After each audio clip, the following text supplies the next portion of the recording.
Dentro de instantes, você vai fazer uma viagem.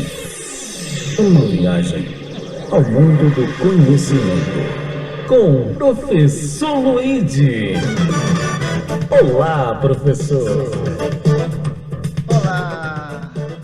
Sejam bem-vindos. Vamos lá, mais uma aula sobre eletrólise. Eu acho que você vai gostar dessa aula. Mas não deixa de assistir as outras e, ó, dá um link lá, hein? Faz uma inscrição, ok? Vamos lá, vamos para o slide sobre a aula. Pagar aqui. Bom, aqui estamos no slide. É normal, mas é muito normal que antes de começar na aula, alguns alunos vêm me perguntar algumas coisas em relação à eletrólise. Eu resumi isso em algumas perguntas. Então vamos lá. Primeira pergunta. Gente, qual é a diferença entre uma pilha e a eletrólise?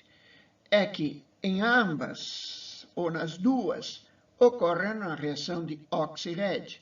Só que na pilha, vejam vocês, eu faço a reação de Oxy-Red para produzir corrente elétrica. Já na eletrólise, eu uso a corrente elétrica para fazer uma reação de Oxy-Red. É o inverso, ok? Então, vamos para a pergunta número 2. Vamos lá. Ih, entrou um negócio de scanner aqui. 2. Are you sure? Yes. Cai fora. Posso dizer que o processo de uma é o inverso da outra? Claro que você pode. Faz parte, pode fazer tranquilamente. Segunda pergunta. Quer dizer que se na pilha, aliás, o cátodo é o eletrodo positivo e o eletrodo negativo é o ânodo, na eletrólise o cátodo será o polo, né, negativo e o ânodo o positivo? Claro, porque você inverteu. Concorda? Quarta. Na pilha, sempre tenho duas soluções, duas substâncias, uma, duas. Portanto, duas cubas ou uma cuba, só, mas há uma separação entre uma substância e outra. Já na eletrólise, não. Na eletrólise, eu tenho apenas uma cuba, tá? É uma dica bem forte. Quinta pergunta. Os eletrodos na eletrólise têm que ser inertes? Isto é, não reagem com nada? Mas é claro que não pode reagir, porque se reagir, vai fugir toda a reação, ele se decompõe, não pode. Tem que decompor a substância, tem que fazer a reação da substância, não dos eletrodos. Sexta pergunta. Eu posso calcular a massa depositada sobre um material ao fazer uma eletrólise em casa, por exemplo? Eu posso? Pode, claro, você pode até banhar uma peça em ouro, só precisa ter a solução, né? Que não é caro, não é barato. Mas dá para você fazer, sim. O pessoal faz, deposita, né? Vai depositando metal. Olha lá. Naquele carro que funciona a água, aquele que aparece na televisão, o cara tem um carro que funciona a água, ele na realidade não funciona a água, ele funciona a hidrogênio. E o que acontece no carro? No carro, simplesmente, ele conseguiu montar, bem possível, uma hidrólise da água, ok? Melhor dito, uma eletrólise da água, e aí libera hidrogênio, libera oxigênio, você tem o combustível, você tem o comburente, você tem energia, você pode tocar o carro. Legal? 8. Minhas células, as minhas, estou falando do meu corpo, poderiam sofrer eletrólise se eu me ligar a uma fonte muito forte de energia contínua? Pode sim. Não vamos discutir agora esse caso, mas eu já vi acontecer coisas interessantes na época, na época que tinha os ônibus elétricos, lembra? Vamos lá, gente. Pergunta número 9, a última pergunta. A pilha e a eletrólise só ocorrem com corrente contínua? Só. Nem pensem em corrente alternada. Positivo, negativo, não, para. Não dá reação, ok? E por fim, gente, posso afirmar que a eletrólise é um processo não espontâneo? Mas é claro, você tem que pôr energia lá dentro para que a reação ocorra. Tudo bem? Vamos para outro slide então, agora. Gente, aqui eu quero mostrar a diferença entre a pilha e a eletrólise, ok? Então vamos lá. Pilha. A pilha, ela fornece energia, ok? Transforma a energia química em energia elétrica através de uma reação de Oxy-Red. É um processo espontâneo, natural, ok? Passa a corrente apenas. Envolve duas cubas, uma ponte salina. O cátodo é o polo positivo, para onde vão os elétrons, e o ânodo é o polo negativo, de onde saem os elétrons. Já na eletrólise, eu consumo energia, ela consome energia, transforma energia elétrica em energia química por uma reação de Oxy-Red. Não é um processo espontâneo, nada natural, envolve apenas uma cuba, não há ponte salina, o cátodo é o polo negativo, para onde vão os cátions, e o ânodo é o polo positivo, para onde vão os ânions. E aqui, não me esquece, perdeu o elétron, oxidou, recebeu o elétron, reduziu. O famoso porre, ok? Então vamos lá. Para outro slide. O porre. Vamos lá então. Existem dois tipos de eletrólise. A ígnea e a aquosa. A fundida e em água. Vamos lá? Então, olha, eu fiz aqui para vocês a eletrólise ígnea do cloreto de cálcio. Então, eu peguei o cloreto de cálcio, aqueci a 900 graus centígrados, portanto, ele derreteu. Quando ele derreteu, passou por estado líquido, o cálcio deixou os dois elétrons para o cloro, ok? E o cloro ficou, cada cloro com um elétron. Então, aí eu pego e passo a corrente elétrica. O que vai acontecer? Quais são as reações, ou melhor, as semi-reações que vão ocorrer? Então, vamos lá. No eletrodo negativo, que é o cátodo, é para onde vão os cátions. Quais são os cátions? Cálcio mais 2. Ele vai lá e vai receber 2 elétrons. A hora que ele recebe os 2 elétrons, ele se transforma em cálcio metal. Receber elétron, lembra do porre, perdeu, oxidou, recebeu, reduziu. Como recebeu 2 elétrons, ele se reduziu. E lá no eletrodo positivo, isto é, no ânodo, o que aconteceu? Os 2 átomos de cloro foram atraídos pelo eletrodo positivo, deixaram os 2 elétrons e se transformaram, se unem os 2 e formam cloro na forma de gás. Então, aqui está mostrando para vocês tudo o que está acontecendo aqui dentro. O cálcio mais 2, indo para o eletrodo negativo, formando cálcio metálico. E o cloro menos 1 vai aqui no eletrodo, no ânodo, no eletrodo positivo, deixa o elétron, se combina com outro cloro e vai produzir gás cloro. Ok? Você reparou que tem uma torneirinha aqui? Reparou esse sistema aqui, ó, esse daqui? Aqui está mais fácil para até eu ver. Tá vendo? Tem 2 monitores aqui. Esse sisteminha que caiu até no exame serve para quê? Para recolher o gás, senão ele iria embora, concorda? Então aqui eu recolho o gás e a torneirinha aqui recolhe gás. Facinho de tudo, né? Qual é a equação química geral? Cloreto de cálcio a 900 graus, aquecido, logicamente, se transforma em cálcio metal mais cloro, que sai na forma de quê? De gás. Esta é a eletrólise ígnea ou fundida, no caso do cloreto de cálcio. Vamos para outro slide, então. Bom, para ajudar você a entender um pouquinho melhor a eletrólise aquosa, eu fiz o seguinte. Eu fiz uma frase aqui, ó. Magnésio, alumínio, zinco, ferro, zinco, chumbo, cobre, prata, para que você não esqueça, ok? Então, a frase, ela é assim. Que bacana, Magnólia. Alguém zangou-se com o Fernibum hoje. Mas por quê? Porque ele mexeu com os anéis de cobre, prata, platina e ouro. Ok? Então, vamos lá ver ainda. Ó, no caso dos ânions, você tem que pensar o seguinte. O que você preferiria? Um carro todo estragado, oxigenado, ou um carro com tinta natural sem estrago, isto é, que não se oxidou? Veja um carrinho aqui oxigenado, combinação a tinta com oxigênio, e o carrinho aqui, ó, bonitinho, não oxigenado. Quem você prefere? Eu prefiro os não oxigenados. Então, no caso dos ânions, é a mesma coisa.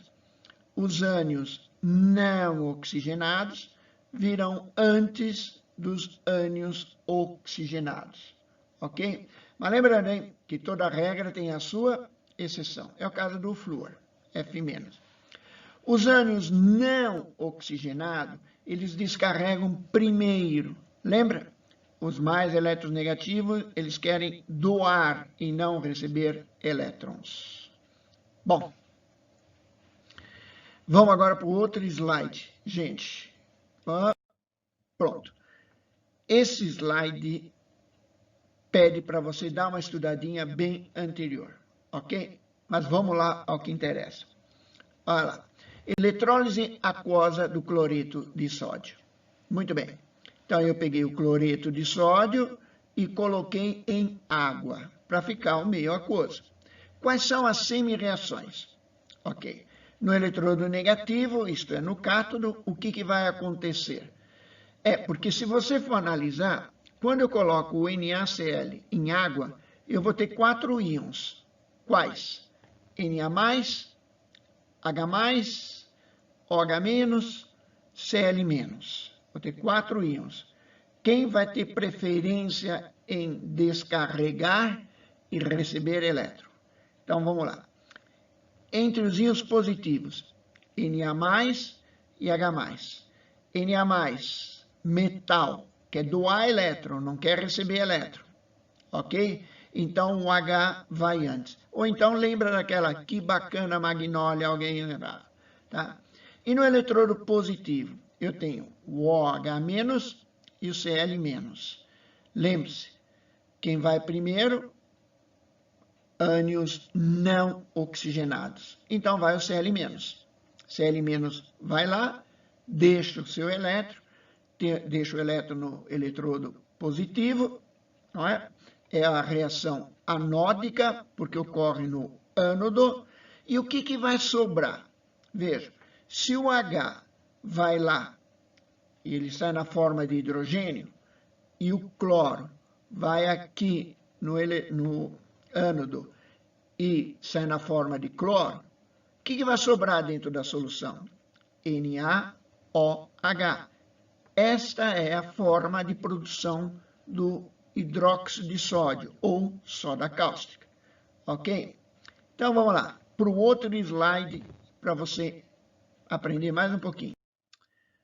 Luigi, eu posso calcular a massa depositada pela eletrólise? Lógico que você pode. Deixa eu pegar e acender. Pronto, isso. Posso calcular? Lógico que você pode. Tá? Então, vamos lá. Como é que eu calculo?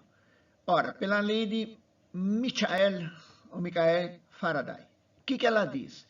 A quantidade de substância decomposta, isto é, eletrolizada, é diretamente proporcional à quantidade de carga elétrica que passa pela cuba.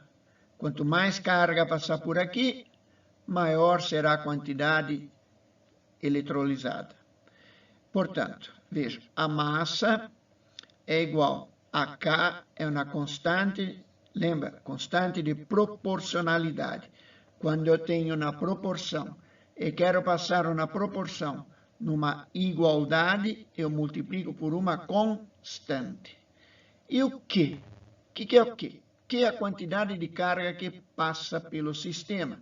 Esta quantidade de carga tem que ser dada sempre em Coulomb.